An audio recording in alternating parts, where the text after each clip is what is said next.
Le chef de l'État J'en entends parler que les M23 étaient ici. Ils ont été accueillis par M. Gilbert Kankondé, ancien vice-premier ministre et ministre de l'Intérieur. Bon, vous savez que M. Gilbert Kankondé avait travaillé tant bien que mal, ce qui fait qu'il n'a pas été reconduit dans le gouvernement Sama Lukonde. Il a été viré du temps de professeur Ilunga Ilunkamba. Si c'était cela, vous savez, dans les M23, il y a quelques Congolais qui aiment avoir de l'argent facilement, qui aiment vivre dans la bourgeoisie. Vous savez que le président de l'Assemblée nationale passée, l'honorable Mbosso, s'était adressé aux députés. Il a dit, chers collègues, je vous demande de quitter les troupes armées. Vous voyez? C'est l'UDPS qui doit présenter les candidats Premier ministre. L'UDPS. Il n'y a pas de débat là-dessus. Et puis, la CENI a reçu des injonctions. Voyez donc, même le président Kadima lui-même, à un certain moment, il disait « sont nommés ». Et non pas sont élus, sont nommés. Alors, s'il n'y avait pas nomination, ces mots-là ne seraient jamais sortis de la bouche de Denis Kadima. Et si tel est le cas, quelle crédibilité pour les élections de 2023 d'après vous? Vous dites? Quelle crédibilité pour les élections de 2023? Bon. C'était une répartition déjà des circonscriptions et des sièges et éventuellement des animateurs qui devraient être là.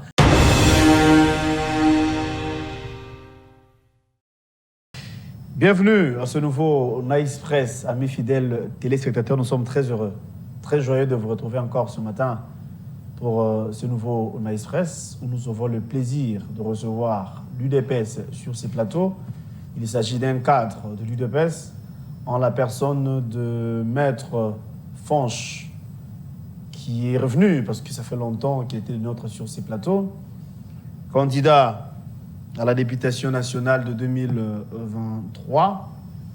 Nous sommes au Kasaï central, à Dibéngé précisément.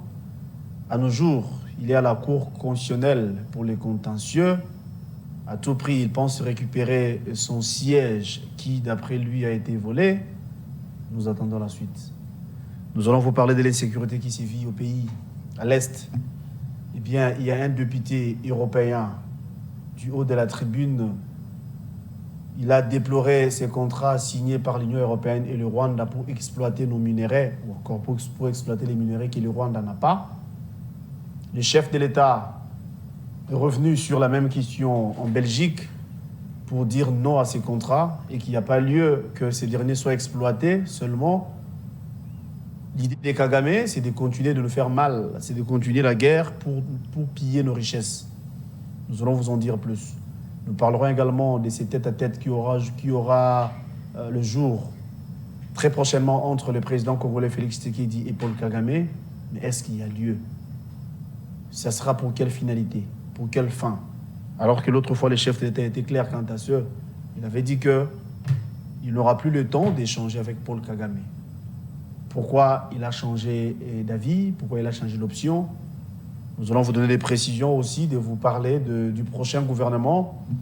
En ce moment, l'informateur continue sa mission, et prorogation même de sa mission, dénicher la majorité au niveau de l'Assemblée nationale pour mettre en place un gouvernement, le tout premier, comme j'ai l'habitude de le dire, le tout premier gouvernement du deuxième mandat de Félix Tshisekedi, mais aussi qui sera à la tête de ce gouvernement, qui répond au profil du Premier ministre, le tout premier, pour le deuxième mandat du président Félix Tshisekedi.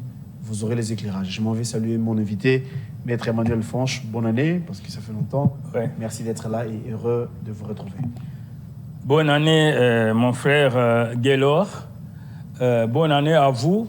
Bonne année à des milliers de téléspectateurs qui aiment Nice Press. Bonne année à tous mes électeurs de Dimbélengé dont la victoire a été volée par M. André Mbata, secrétaire exécutif de l'Union Sacrée. Ah bon, c'est lui?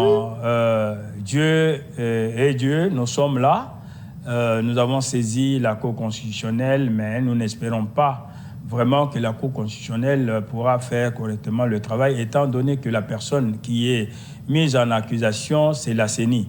Et quand la CENI arrive là-bas en tant que partie défenderesse, elle soutient que le requérant ou le demandeur n'a pas raison que sa requête soit déclarée recevable et non fondée du fait qu'il n'a pas fourni beaucoup de preuves. Or, la CENI a travaillé d'une manière chaotique, étant donné qu'il y a eu les anciens députés, les députés dont la mandature prenait fin, qui venaient de PPRD, qui venaient de Mosaïque de PPRD et qui ont amené cette histoire-là de Mosaïque.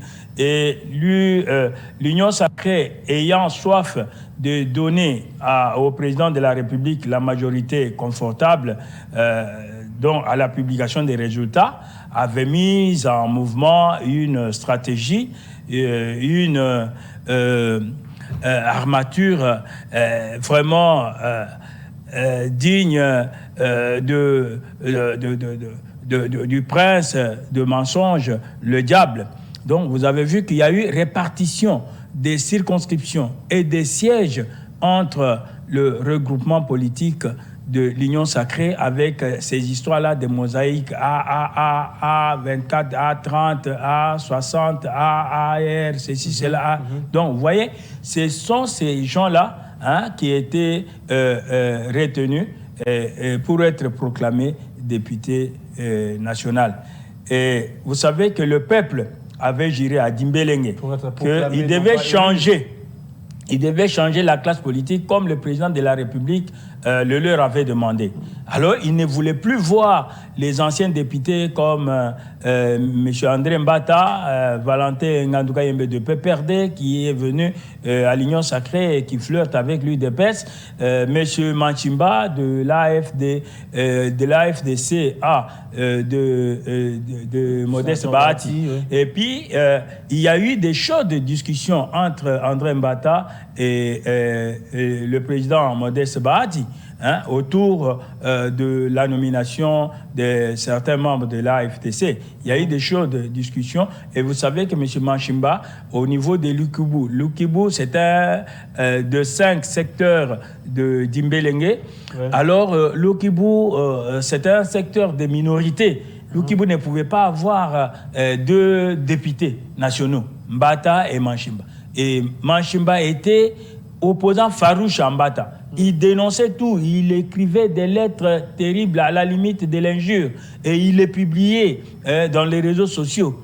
Et la dernière lettre, peu avant les élections, publiée par Manchimba, c'était pour dire que M. Mbata était en train d'organiser une fraude massive en nommant ses frères biologiques au niveau de l'antenne de Dimbélengé, au niveau des bureaux de vote à Lukibu.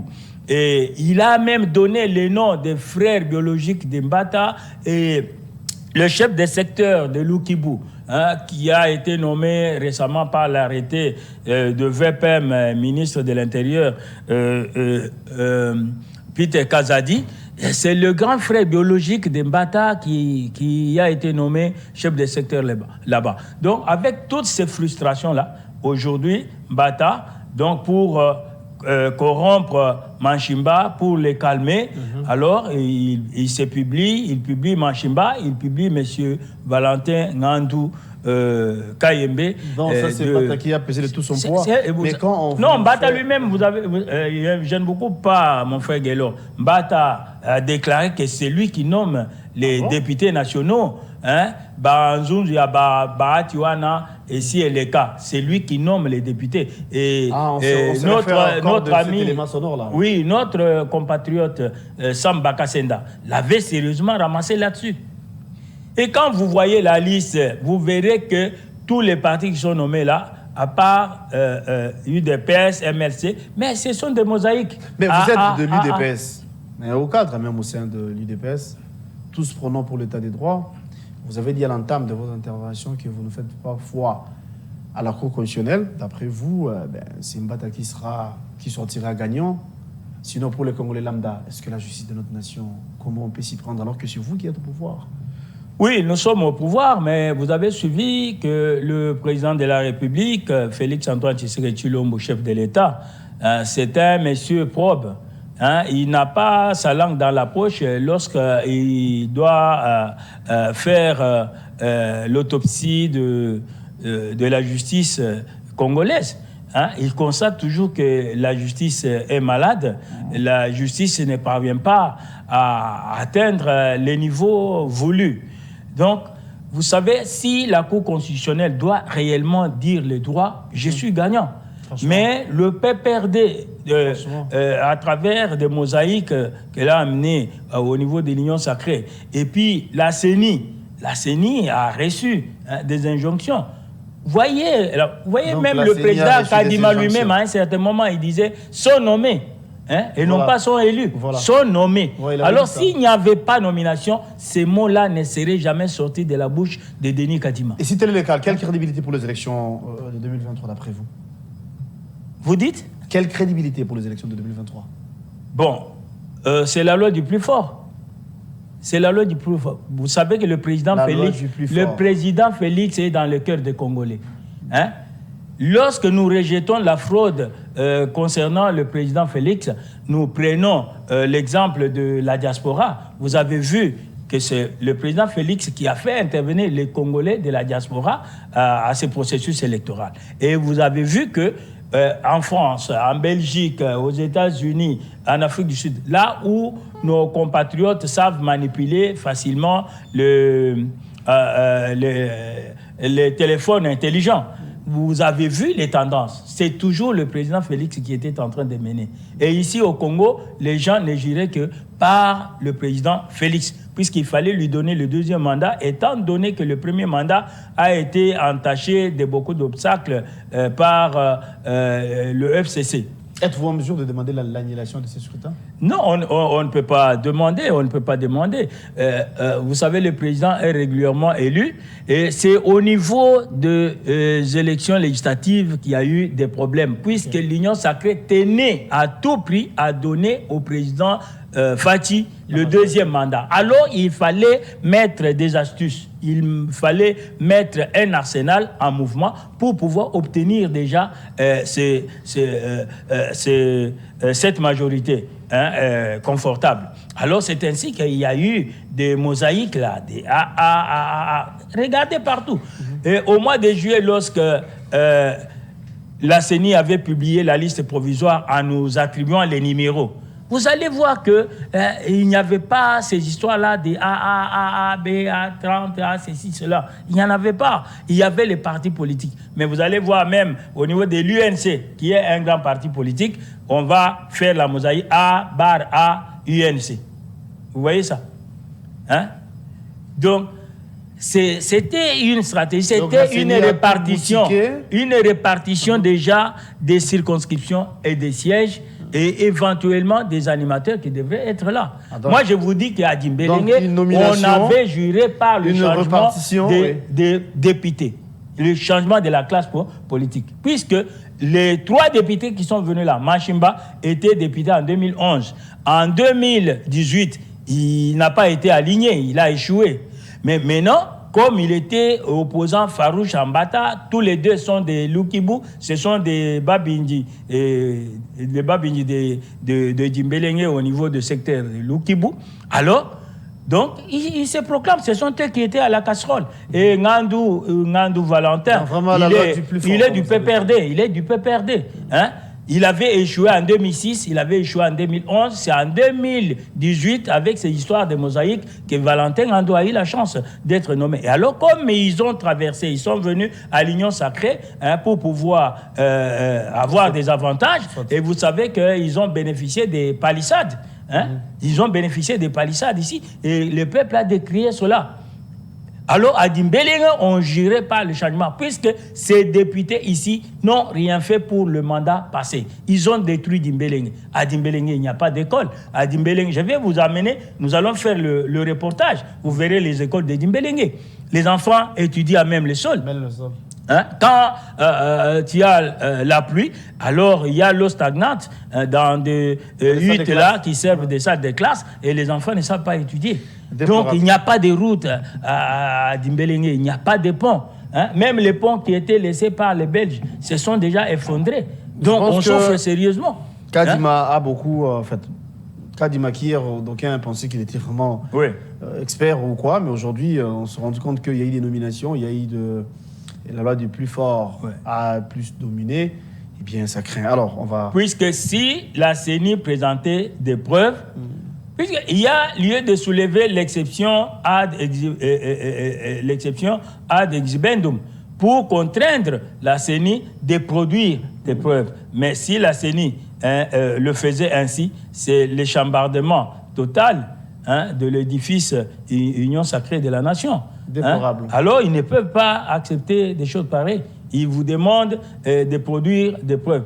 Comment, sur plus de 3000 bureaux, dans des bureaux, il y a des bureaux où il n'y avait pas de témoins, il y a des bureaux où on chassait des témoins.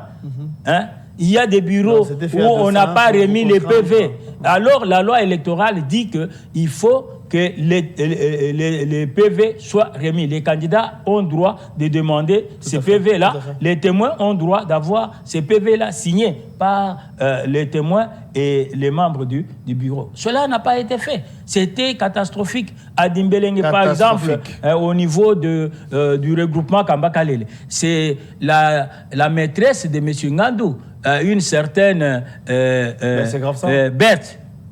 Une dame là, Claire Berthe, elle fermait les bureaux avant l'heure prévue pour la fin des élections et se permettait n'importe quoi et chassait les gens, ainsi de suite.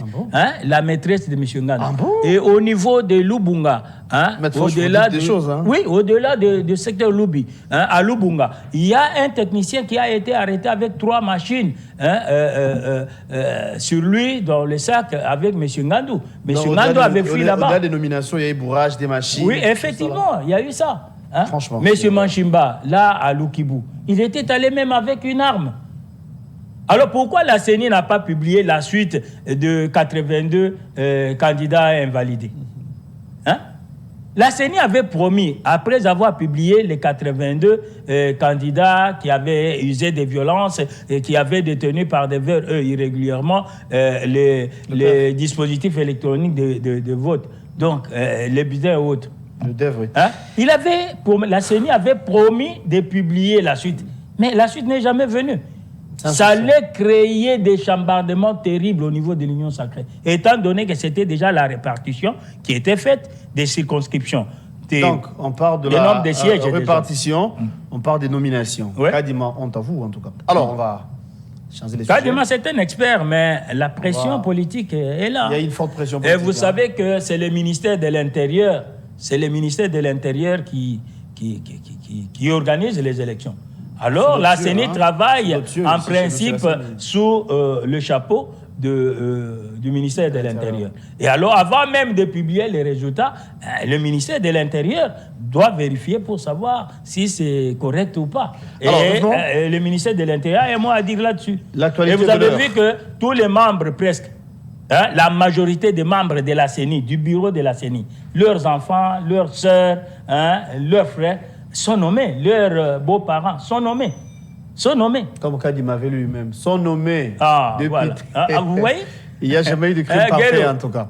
Alors, revenons pour parler insécurité, pour parler de ce qui se passe à l'Est. Le chef de l'État à Luanda, il a répondu favorable à l'appel du président angolais pour rencontrer Paul Kagame, alors que l'autre fois, il était déterminé, qu'il n'y aura plus de rencontre entre lui et Kagame, que le chef d'État qualifie de dictateur ou de sanguinaire. Ça fait couler encre et salive. Donc, on pense qu'il n'y avait pas lieu de rencontrer de nouveau Kagame parce que c'est la énième fois. Sans succès, ces derniers n'arrivent toujours pas à respecter ses paroles ou encore les accords. Cependant, nos compatriotes à l'Est continuent à mourir. Nous perdons nos compatriotes à l'Est du pays. Goma, en ce moment, asphyxié par le M23, soutenu par le Rwanda. Le M23 en soi, ou encore le AFC des Corneille Nangaa. Il y a également quelques membres qui hier étaient à l'Union Sacrée ont rejoint le M23. J'ai fait allusion ici à Jean-Jacques Mamba. Qu'est-ce que vous en dites? Guélo, vous savez que c'est terrible. Le Congo est agressé par le Rwanda il y a plus de 25 ans. Plus de 2 décennies. Oui. Les Congolais meurent. Vous savez, quand il y a eu guerre en Ukraine, l'Union européenne a soutenu et continue à soutenir l'Ukraine de différentes manières. Les Ukrainiens ne sont pas plus importants que les Congolais. Nous sommes tous des créatures de l'Éternel Dieu. Le président de la République, s'il n'avait pas tenu ce langage-là, je crois que la médiation n'aurait pas eu son sens. Les chefs de l'État avaient raison de prendre cette position-là. Mais vous savez que le Congo est membre de la communauté internationale depuis son accession à l'indépendance en 1960. Le Congo est victime d'un complot international. Vous aviez suivi autrefois le secrétaire général des Nations Unies déclarer haut et fort que la MONUSCO, c'est que l'ONU était incapable de désarmer, de neutraliser le M23, puisque M23 avait des armes plus sophistiquées, qu'elle pouvait avoir une armée régulière. Mais on s'est posé la question, où est-ce que le M23 avait acheté ces armes-là, puisqu'il y a la traçabilité quand on achète des armes. Et les armes qui ont été récupérées par les FARDC présentées, on avait trouvé que c'était des armes achetées par le Rwanda au niveau de la Chine. Donc, il y a complicité, un complot international contre la République démocratique du Congo à cause de richesses du sol et du sous-sol dont dispose le Congo. Vous savez, le cobalt est utilisé dans la fabrication des aéronefs et de beaucoup d'autres engins. Nous avons le coltan qui intervient dans la fabrication des téléphones cellulaires. Et ça fait des milliards et des milliards de dollars. Alors, comment on peut accepter de soutenir le Rwanda jusqu'à ce... Le Rwanda a quelle puissance, a quelle force? Oui. C'est tout simplement pour faire mal à la RDC. C'est tout simplement pour tuer les Congolais. Mais vous parlez de ces complots qui semblent être visibles déjà, vu l'accord signé dernièrement par l'Union européenne avec le Rwanda pour les minéraux. Pourquoi ne pas venir à la RDC en plein jour, puisque c'est la RDC qui dispose de ces minéraux-là? Pourquoi ne pas venir en plein jour? Nous, Congolais, pour jouer ces jeux.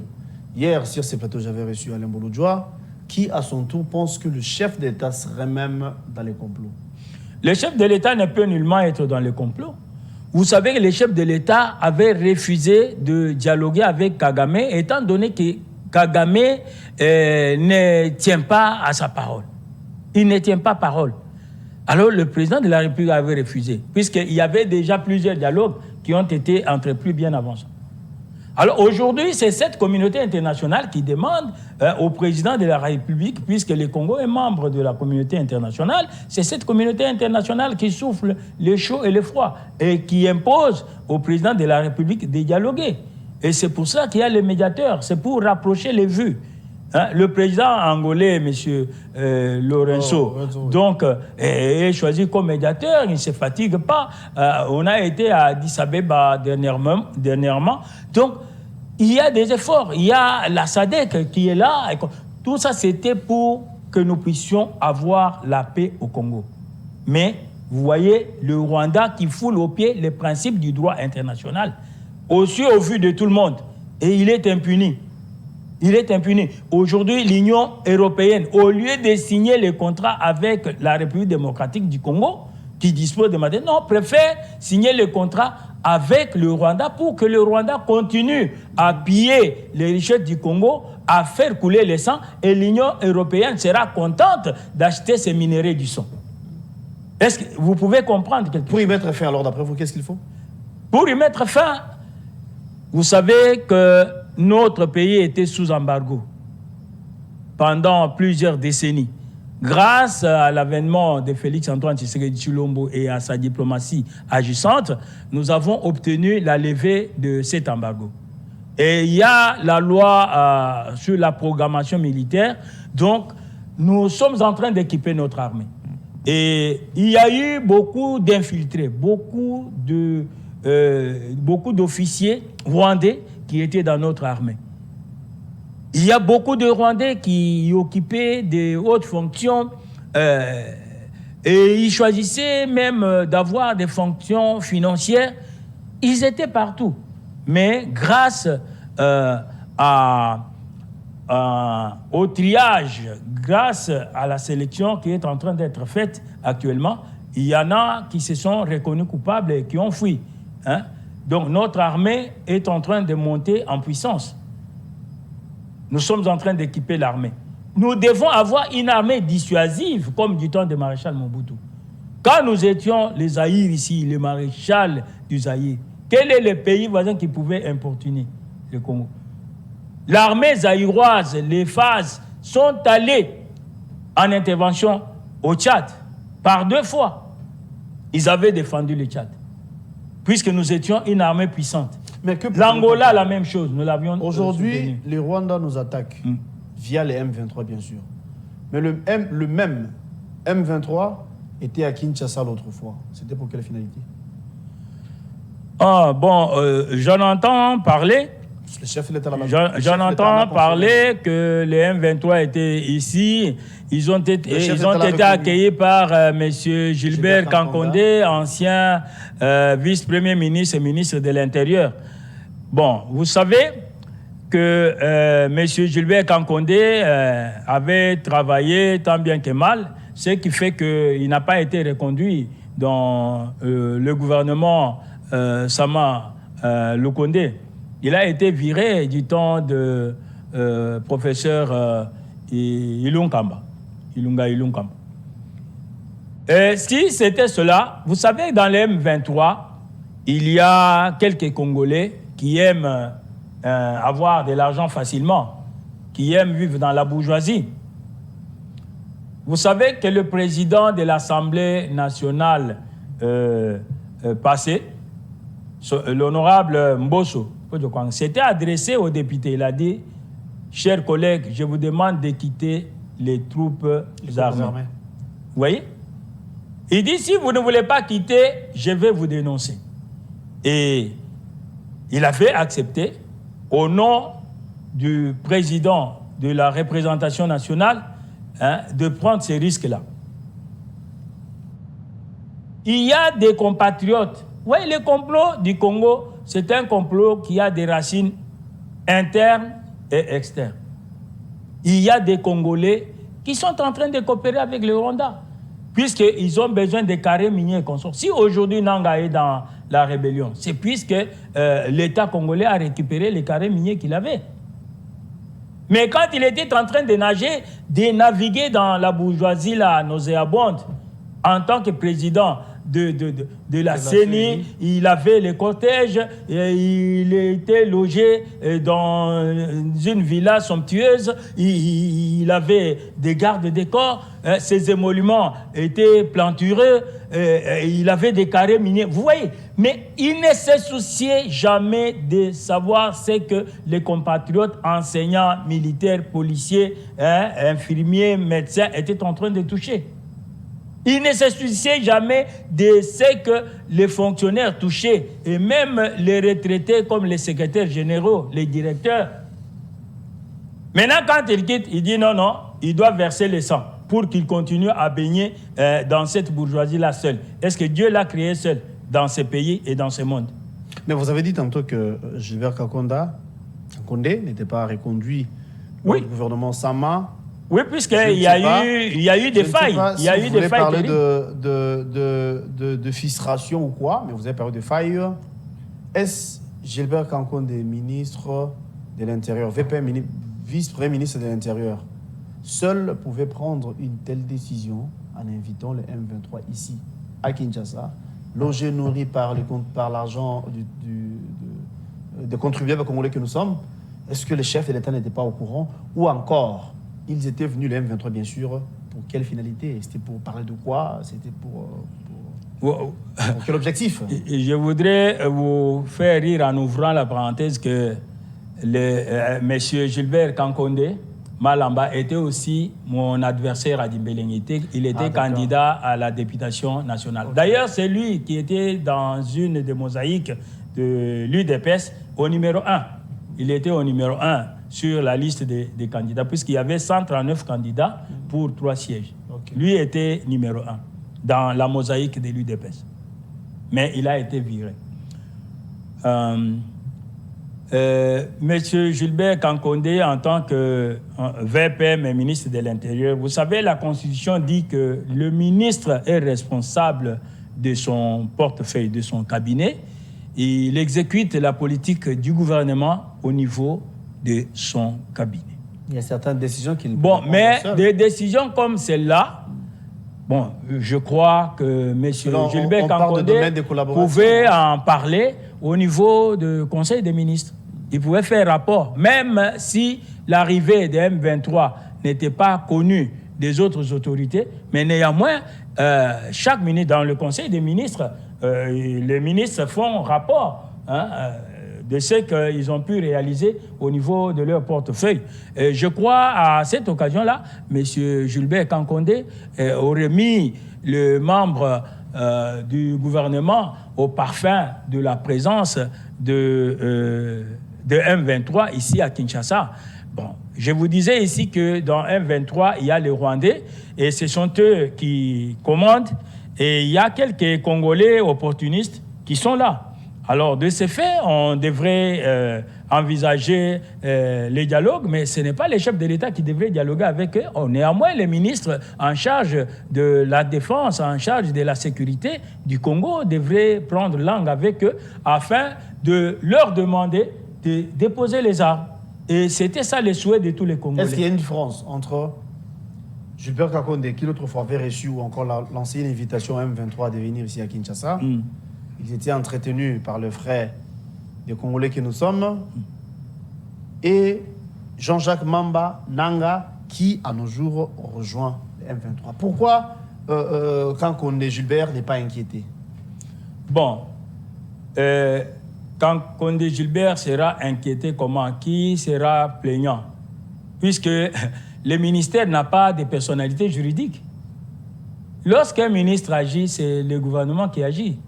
Ah, donc, oui. En clair, on ne peut pas c'est le gouvernement qui avait invité les M23. Oui, donc on veut savoir, c'était pour quelle finalité? Parce que, non, mais, sauf si je m'abuse, ou encore je me trompe, en son temps, les M23 n'étaient pas actifs. Les M23 ne représentaient aucun danger pour Kinshasa, pour les Congo, allais-je dire. Si. Le M23 présentait toujours les dangers. Vous avez vu l'accord signé entre le gouvernement des FCC à l'époque et avec le M23, où le M23 devait prendre des commandes de plusieurs brigades. Il y a, je ne sais pas, 2 ou 3 brigades qui devraient être créées pour le M23. Les Rwandais devraient diriger tout ça. Vous avez vu ces accords-là? C'était très, très grave. C'était très grave. Vous avez vu ce que Roubero avait fait quand il fut ministre en charge de la décentralisation à Minembwe. Il avait placé son frère biologique à Minembwe comme administrateur du territoire. Et avec la nouvelle carte qu'il proposait pour la décentralisation du pays, il avait donné à Minembwe une superficie plus large que le territoire d'Ouvira, de Mwenga, de Fizi et autres. Vous comprenez? Tout cela, c'était pour avoir la terre, afin qu'après avoir eu la terre, qu'ils puissent proclamer la sécession. Et en droit international, on accepte la sécession, on devrait les reconnaître. Vous voyez ça? Donc, c'est une cabale qui date de très, très longtemps. Donc, il ne faut pas dire que le M23, c'était tu ou n'existe. Non, mais ils étaient en train d'agir en coulisses. D'autant plus que le gouvernement passé, le gouvernement du régime de Joseph Kabila, était en train de négocier avec eux. Ils avaient signé des accords selon lesquels les Rwandais pouvaient parcourir tous les pays du nord au sud, de l'est à l'ouest. Ils pouvaient participer à la vie politique sans restriction aucune. Donc, vous voyez des histoires pareilles. Ils étaient là, ils étaient à l'aise, ils pillaient les minéraux. Mwanga Tchouchou, hein, vous savez, le problème, c'est les minéraux que Mwanga Tchouchou était en train, cette usine-là, gérée par Mwanga Tchouchou, c'était le Rwanda. Vous voyez, c'était des multinationales. Donc mais pourquoi c'était les Rwandais? Oui, vous avez complètement raison. Oui. Mais pourquoi on n'arrive toujours pas jusqu'ici à prendre une décision ferme contre les Rwandais? Les chefs de l'État, chaque fois qu'il fait des sorties médiatiques, nous, Congolais, on est séduits. On applaudit les décisions prises par les chefs de l'État. Mais quelques temps après, apparemment, il se rétracte. Apparemment, il remet en cause même ce qu'il avait dit. Je vous prends l'exemple de cette expression qui fait la ronde aujourd'hui, moins d'escramouches. Plus d'une fois, les Rwandais nous attaquent. Les Rwandais ont attaqué la ville de Goma. Kinshasa n'a pas réagi. Les chefs de l'État avaient dit l'autre fois qu'il ne va plus rencontrer Paul Kagame. Aujourd'hui, il accepte. Les chefs de l'État, il avait dit qu'il était prêt à faire la guerre au Rwanda. Nous allons attaquer Kigali, alors que Kagame continue à nous tuer, Kagame continue à nous faire mal. Pourquoi Kinshasa n'arrive toujours pas à prendre des décisions aussi fermes, comme j'ai dit au départ? Oui, je vous dis, le chef de l'État n'est pas belliqueux, il n'est pas sanguinaire. Vous savez, déclarer la guerre, c'est accepter de sacrifier la vie de plusieurs compatriotes. Et même quand on fait la guerre, au bout des canons... Même meurt déjà. Qui fait la paix prépare la guerre, dit-on. Au bout des canons, on doit se retrouver autour d'une table pour voir comment on peut gérer les intérêts du vaincu. Mais on a tenté la diplomatie plus d'une fois. Apparemment, ça n'évolue pas. Ça évolue. Kagame ne veut pas entendre des Non, ça évolue. Vous avez suivi un député européen qui a condamné. C'est-à-dire, il y a aussi un autre député qui avait également condamné. Ce sont des condamnations verbales. Oui, mais ça commence par là. Au commencement était la parole. Ça commence par là. Ça commence par des déclarations et les déclarations doivent être suivies des faits. Vous voyez, aujourd'hui, pour que le chef de l'État puisse déclarer la guerre, il doit d'abord avoir l'avis du Parlement. Or, le Parlement n'est pas encore installé. Hein? Nous sommes au niveau... Ça, c'est dans des prescriptions constitutionnelles, vous n'avez pas mais tort. c'est la Constitution, on ne peut pas... Je voulais vous rafraîchir ou encore vous rappeler. Oui. Quand le chef de l'État avait mis fin à la coalition FCDH, qu'est-ce qu'il avait dit? Que les saluts du peuple, est prioritaire. Et la loi suprême. Voilà, la loi suprême. Et à nos jours, nos compatriotes tombent. Nos compatriotes meurent. Y a-t-il pas moyen d'aller dans ce sens-là? Oui, mais c'est pour ça que le président a accepté le dialogue avec Kagame, pour qu'il dise pourquoi il tue les Congolais. Pourquoi il pille les richesses du Congo? Pourquoi il trouble la paix? Est-ce qu'il y a lieu de poser cette question? Oui, mais... Parce que nous avons la réponse. Il faut qu'il le dise. Il faut qu'il le dise devant témoins. Le prouve. Devant témoins. Devant témoins. Puisqu'il n'est pas inquiété. Et vous voyez ces choses-là, ce sont toujours les gars. Vous savez que le Conseil de sécurité est présidé par la France. Mais c'est la France qui soutient le Rwanda. En coulisses le Rwanda. Vous voyez? Alors tout ça, c'est le combat. C'est le combat. Vous savez que le pasteur protestant là, Ekofo, lors d'une célébration, je crois à l'occasion de l'anniversaire de l'assassinat de Mosé Laurent Désiré Kabila, il s'était adressé aux voisins, notamment le Rwanda. Les Roubaix étaient mécontents, ils étaient à la cathédrale du centenaire ces jours-là. Les Mova étaient là. Il faut voir. On a dit oui, vous avez déclenché la guerre, mais il faut être à mesure de la supporter.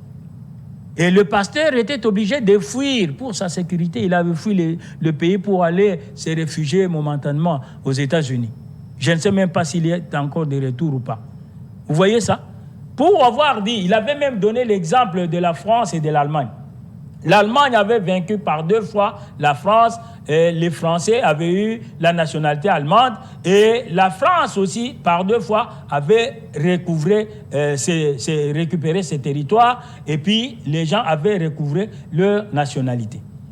Et il leur a dit, il avait même donné l'exemple de la Suisse. Il a dit que la Suisse n'a pas de richesses minières. Mais grâce à l'organisation, la Suisse, c'est une puissance. Le président suisse était venu ici en République démocratique du Congo. La Suisse, au niveau de la communauté internationale, a opté pour la neutralité.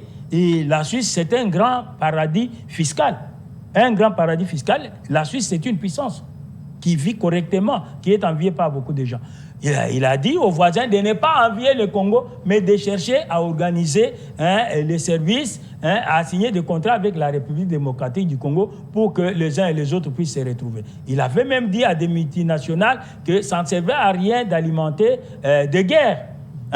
Puisque le Congo, par exemple, qui a aujourd'hui plus de 100 millions d'habitants, vous fabriquez par exemple les téléviseurs ou je ne sais pas quel appareil. Donc vous avez un grand marché ici au Congo. Donc vous avez tout intérêt à ce que le Congo soit en paix pour que vous puissiez aussi progresser. Mon frère, nous sommes victimes de complots. Vous voyez, le président de la République ne se repose pas. Il se démène aujourd'hui, il est en Belgique. Donc, l'Union européenne a accepté d'acheter les minéraux volés au Congo, pillés au Congo, les minéraux du sang, puisque le Rwanda verse le sang des Congolais chaque jour ici. Le président de la République est là, en personne.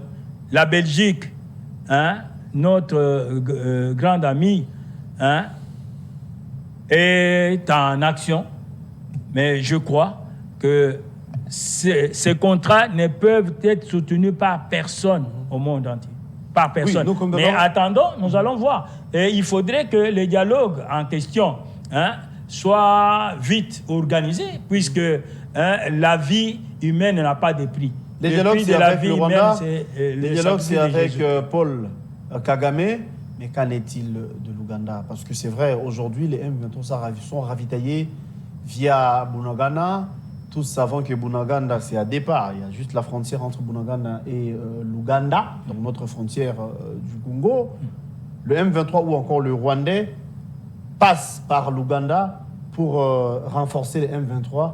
Mais jusqu'ici, on n'arrive toujours pas à condamner l'Ouganda. On n'arrive pas à pointer du doigt à Museveni, alors qu'il est aussi il est aussi compté comme nos bourreaux, parmi les bourreaux, allais-je dire. C'est dans la même veine, mon frère Guélo. C'est dans la même veine. Vous savez que le Rwanda et l'Ouganda s'étaient livré la guerre sur les sols congolais au niveau de la province orientale. À Kisangani précisément.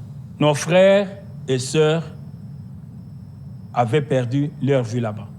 Beaucoup de leurs biens ont été détruits. Comme le Rwanda ne reconnaît pas l'autorité de la Cour internationale de justice, mais l'Ouganda la reconnaît au moins, l'Ouganda a été condamné.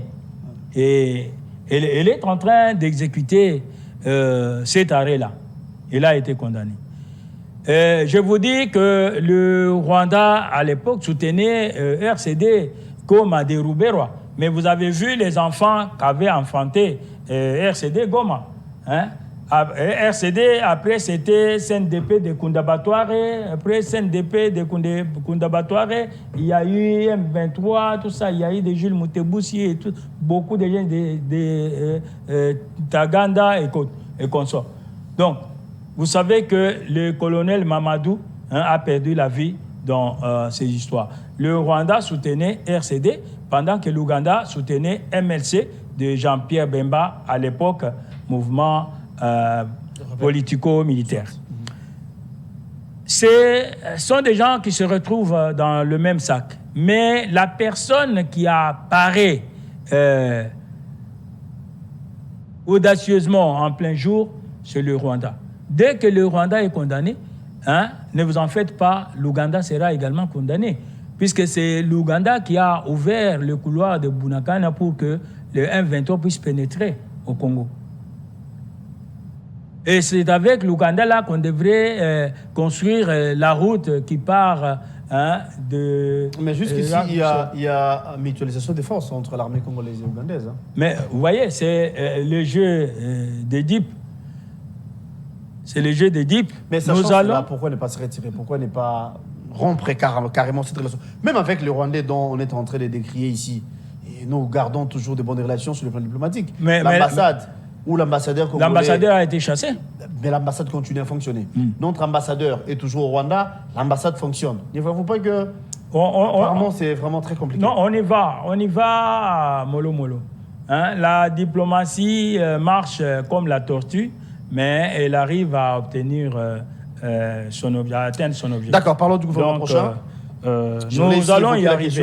Avec, voyons voir les résultats du voyage du chef de l'État en Belgique. Et vous savez que certains députés européens ne sont pas d'accord, ils sont du côté des Congolais, puisque les Congolais sont des créatures de l'éternel Dieu au même titre que les Ukrainiens. Alors nous attendons ça. Je pense que le rapport de force nous fera aussi du bien. Ça sera aussi une bonne option, une bonne chose. Ça sera important, puisque il y a aussi la Russie, bien qu'on traîne les pieds avec laquelle nous pouvons aussi avoir des relations.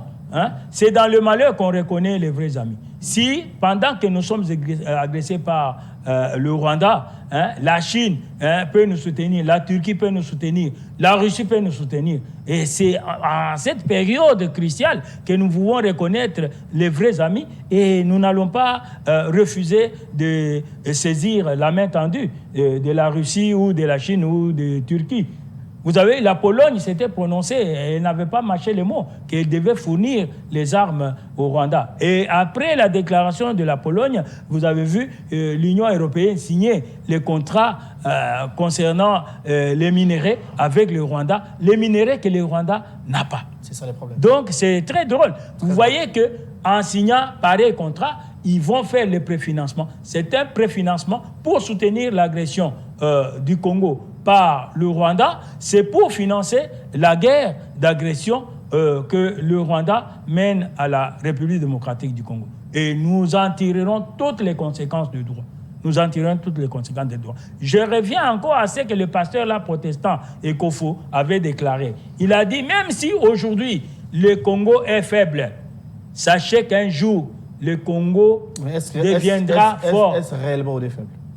Non, mais c'est une manière de parler. Ou actuellement, est-ce qu'on est faible? Non, mais vous savez qu'il y a une montée en puissance de notre armée. Donc, les M23 sentent toujours la puissance des feux des FARDC. La puissance des feux. Nous sommes suffisamment équipés et nous continuons à être équipés et nous pourrons faire face. Qu'est-ce qui nous empêche de récupérer Qu'est-ce qui nous empêche de récupérer le territoire occupé? On est en train de les récupérer. Vous avez suivi que les FARDC ont chassé beaucoup de M23 dans plusieurs montagnes là-bas, dans le territoire de Massissi. Ils ont délogé ces gens-là et on continue.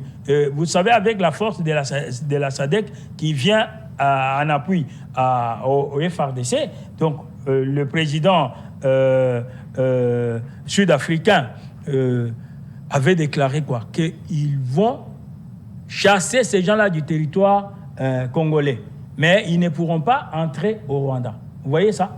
Notre objectif, c'est celui-là. Les FARDC soutenus par les forces communautaires, on peut chasser ces gens-là. Et on va le faire. Nous voulons prendre la communauté internationale qui souffle le chaud et le froid à témoin. Et prendre Dieu aussi à témoin. Vous savez que... En un mot, d'après vous, c'est quoi la solution? La solution, c'est la diplomatie et la force militaire.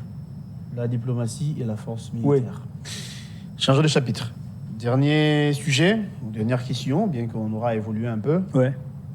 Augustin Kabouya, nommé l'autre fois informateur, sa mission a été prorogée par le chef de l'État.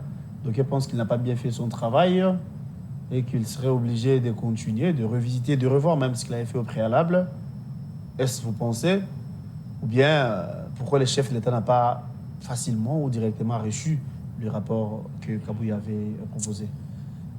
Il y a des malbouches au Congo. Les gens concluent facilement, disent n'importe quoi, ils ont l'injure facile, mais ce n'est pas possible. Donc, la désignation d'Augustin Kabouya Tshilumba Mwana-Bouta, appelé AK-47, ou Antshilumba Tshingoma, c'est un formalisme constitutionnel. Le constituant dit quand la majorité parlementaire ne se dégage pas directement après la publication des résultats, le président de la République désigne un informateur. Et le choix de Kabouya, c'était meilleur, d'après vous? Oui, non, mais c'est le pouvoir discrétionnaire du chef.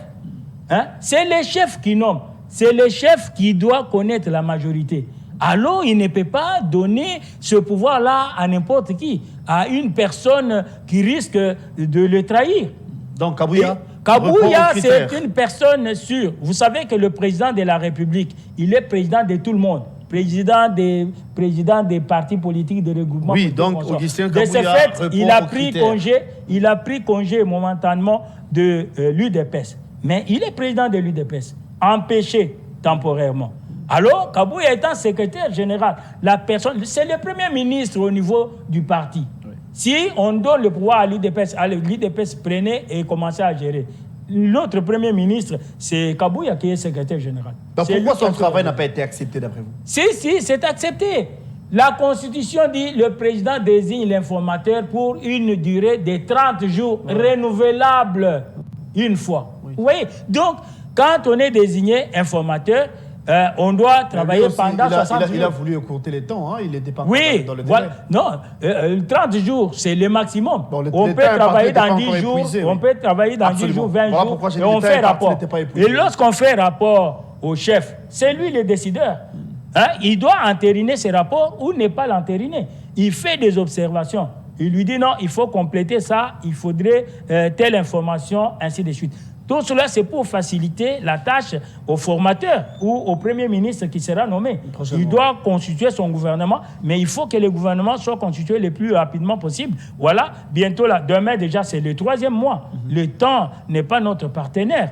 Donc, le président de la République désigne une personnalité digne de confiance. Digne de confiance, Kabouya a été choisi, puisqu'il est secrétaire général. Il a fait la première tranche. Il est allé présenter son rapport au chef qui doit décider, et le chef a trouvé qu'il y avait lieu d'ajouter telle ou telle autre information, et monsieur le secrétaire général, l'informateur Augustin Kabouya, rentre pour travailler un peu rapidement et répondre aux attentes du chef et remettre maintenant le rapport qui sera accepté par le chef compte tenu déjà des observations qu'il a fait. Identifier la majorité au niveau du Parlement. C'est d'ordre constitutionnel, on ne peut pas dire qu'Abouya est incompétent, il a mal fait, non. Soit mis en place.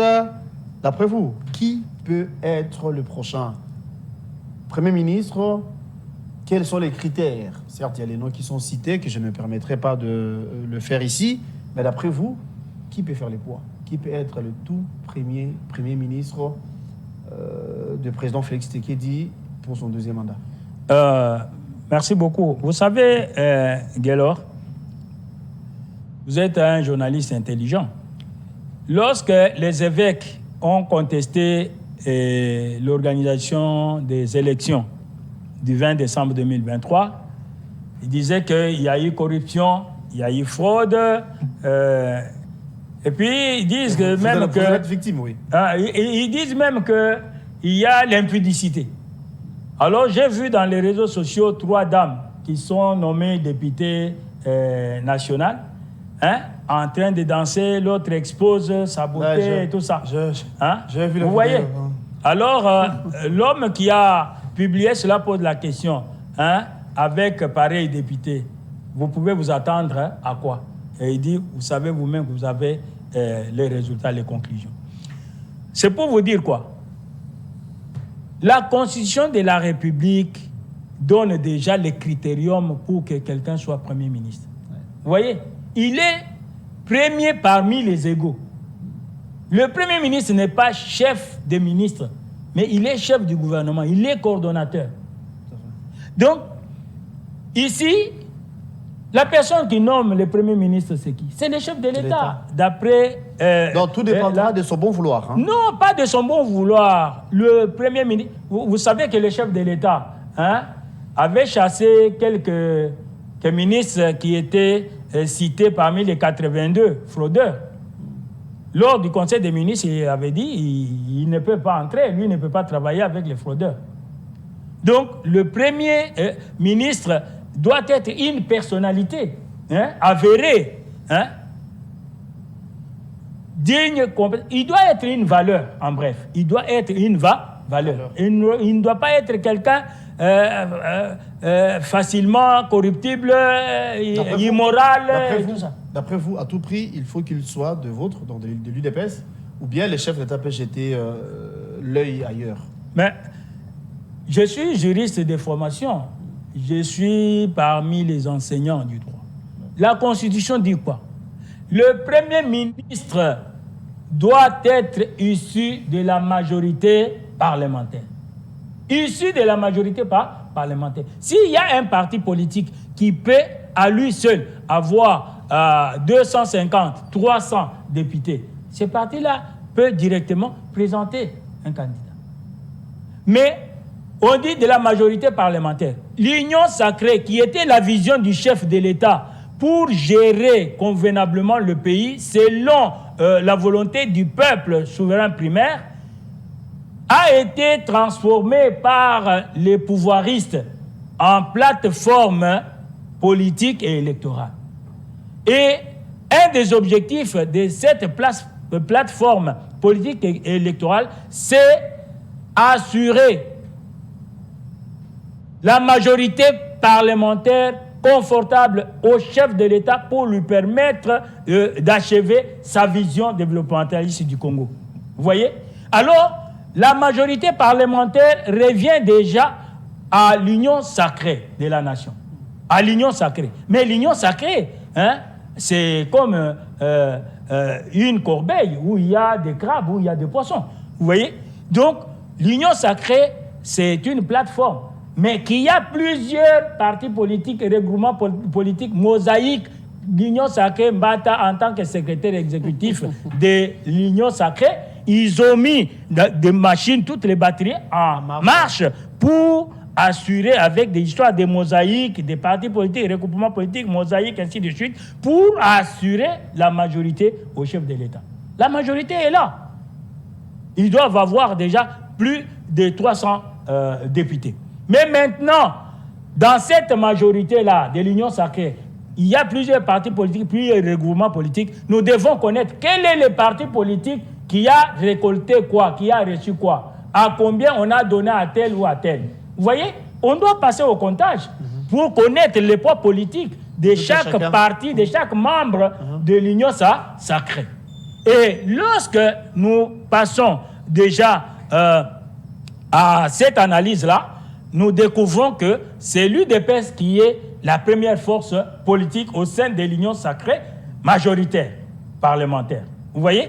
Alors, de ce fait, l'UDPS étant la première force politique, il est légitime, il est légal que la primature, au terme de la Constitution, de la loi fondamentale de notre pays, que la primature revienne à l'UDPS. C'est l'UDPS qui doit présenter les candidats Premier ministre. L'UDPS. Il n'y a pas de débat là-dessus. Vous avez vu même à l'époque de FCC Cash. Hein? Au niveau de FCC, c'est PPRD avec ses mosaïques créées pour besoin de la cause qui était la première force politique de la majorité présidentielle. Alors, comme PPRD était fer de lance, c'est PPRD qui a présenté le candidat Premier ministre, M. Ilunga Kamba, qui a été présenté au mois de mai. Hein, le 20 mai, il a été nommé par le chef de l'État. Et le temps de peaufiner le programme à défendre devant l'Assemblée nationale, c'est au mois de septembre. Vous voyez, on avait déjà perdu presque une année comme ça. Donc, c'est PPRD qui avait présenté le candidat Premier ministre. Aujourd'hui, il est légitime, il est légal, il est indiscutable que l'UDPS étant première force politique que l'UDPS présente les candidats Premier ministre. Au sein de l'UDPS, d'après vous, qui peut faire l'affaire? Non, il y a beaucoup de cerveaux. Vous pouvez citer 2-3, Non, l'UDPS a beaucoup de cerveaux. Et ça, c'est le pouvoir discrétionnaire. Mbata est de l'UDPS? Non, mais pourquoi nous allons citer les gens? Hein? Non, Mbata n'est pas le seul. Si aujourd'hui Mbata mourait de sa mort, je ne le souhaite pas, c'est mon frère. Je ne le souhaite pas. S'il mourait de sa mort, hein? Donc l'UDPS va s'arrêter. Mbata était député. Non, s'il vous plaît. Mbata était député RCD Goma, Roubero en 2006. Il n'a jamais été au bureau de l'Assemblée. En 2011, il était député pour compte de l'UNC de Vital Kamerhe. Il n'a jamais été au bureau. Et en 2018, il passe député pour le compte de l'UDPS. Vous voyez? Donc, aujourd'hui, quand nous avons chassé Kabound, Jama Kabound, Mbata a eu la chance d'être désigné, d'être présenté par l'UDPS qui est propriétaire de ce siège-là. Donc, il a été élu par ses pairs. Il a été servi déjà. Donc il a été déjà servi et puis c'est Dimbélengé qui a fait qu'il soit élu et pour qu'il ait la chance de s'asseoir sur ces trônes de l'UDPS. Mais il a rendu de très mauvais services à Dimbélengé qui a fait de lui ce qu'il est aujourd'hui. Donc s'il mourait de sa mort aujourd'hui, l'UDPS ne s'arrête pas. L'UDPS, c'est une machine politique. L'UDPS a plusieurs cerveaux dignes et compétents pour assumer les fonctions du Premier ministre. Mais ça, c'est le pouvoir discrétionnaire du chef de l'État suivant un critérium qui sera... Pourquoi pas Maître Emmanuel Fanchy? Je le mérite, papa. C'est la fin de cette Je émission. le mérite largement. Je le mérite. C'est question de mauvaise foi. Partout où je suis passé à l'université, j'avais fait plusieurs distinctions. Au barreau, au jury du barreau de Lubumbashi, j'étais le premier, le deuxième, après Maître Achille Betou, paix à son âme. Donc, partout où je suis passé, les fonctions que j'ai pu exercer, c'est toujours des distinctions. Si aujourd'hui, on me nomme Premier ministre, j'ai le cerveau, j'ai les épaules solides et les côtes solides pour pouvoir assumer ces fonctions-là. Mais nous nous recommandons à Dieu. Dieu seul sait, il sait quelle mission il a confiée à chacun d'entre nous ici sur la terre. Selon les Saintes Écritures, il est dit toute autorité vient de Dieu. Voilà. Alors c'est Dieu qui fabrique les autorités. Je ne peux que vous souhaiter bonne chance. Merci beaucoup. C'est la fin de cette émission. Nous sommes là. Merci d'être venu. Je rappelle que vous êtes 4 au sein de l'UDPS. Oui. Emmanuel Fanchy était notre invité de ce matin. Merci d'avoir répondu à notre invitation. Merci Guélo. Rémi, on peut vous retrouver prochainement. C'est vrai, ça fait longtemps que vous étiez des nôtres. Non, Nous sommes heureux de votre présence ce matin. Merci, j'étais totalement plongé dans les histoires des campagnes. Mais bon, les hommes ont voulu agir autrement. Ce n'est pas la fin du monde. Il y a plusieurs occasions, plusieurs postes, plusieurs fonctions, plusieurs possibilités pour servir son pays. Donc, nous ne pouvons pas prendre les armes pour couler le sang de nos compatriotes afin d'accéder au pouvoir. Nous sommes les disciples et les véritables héritiers de Tiens Tshisekedi Wamulumba, le non-violent de tous les temps. Il a été rendu célèbre. Il est héros national pour nous, l'UDPS, sans avoir pris les armes. Quand bien même on l'avait évincé à la primature et tout, donc il est resté en train de combattre avec des moyens légaux et loyaux. Encore merci pour la disponibilité. Merci beaucoup, Guélo. Je crois que ce n'est pas la dernière. Même pas. Nous serons disponibles. En tout cas, peut-être la semaine prochaine. Oui, nous nous serons disposés à répondre aux invitations de... C'est la fin. Merci à Pamphile Makanda. Merci à Alain Trésor Guidinda. Merci à Mbel Brandon Milalou. Merci à toi. On vous retrouve demain à la même heure avec le même plaisir pour un nouveau numéro. À 18h, ça sera rediffusion. Les internautes, abonnez-vous à Express Télévision. Abonnez-vous à la RTVS 1. Merci et bon tous les programmes sur nos antennes. Merci également à Jérès Mabeka. Au revoir. Bye.